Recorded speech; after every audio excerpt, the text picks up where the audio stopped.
How does it feel Raghavendra Rao గారు? ఎలా అనిపిస్తుంది? ఇంద్రలోకం నుంచి ఇక్కడ దిగినంత అందులో అవును. మేము మళ్ళీ ఇంద్రలోకానికి వెళ్తున్నామా, స్వర్గం చూడబోతున్నామా? స్వర్గం అంటే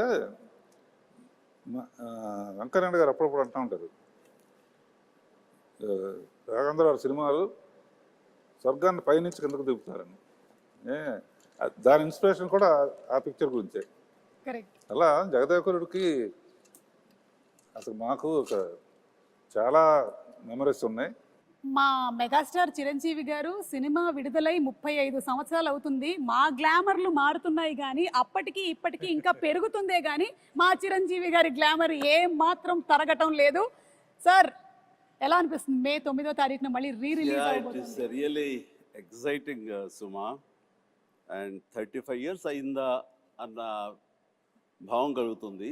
ఎందుకంటే ఆ షూటింగ్లో ప్రతి మూమెంట్, ప్రతిరోజు షూటింగ్లో ఉన్న ఎక్స్పీరియన్సెస్, అది ఆన్ స్క్రీన్ కానీ బిహైండ్ ద స్క్రీన్ కానీ సచ్ వండర్ఫుల్ మూమెంట్స్ అనమాట. అవన్నీ ఇప్పటికీ కళ్ళకు కట్టినట్లు ఉన్నాయి. ఇందాక ముగ్గురు గదిలో కూర్చొని అవన్నీ నెమరు వేసుకుంటుంటే నిన్న మొన్న జరిగినట్లు తప్ప 35 years అలా పాస్ అయిపోయింది. అండ్ అశ్విని దత్ గారు, మీ feeling of releasing on May 9th? కళ్ళబడ నీళ్ళు వస్తున్నాయి అమ్మా, ఆనంద బాష్పాలు. ఇది గ్రేట్ వెంచర్. చిరంజీవి గారికి, రాఘవేంద్ర గారికి జన్మలకి రుణపడాలి.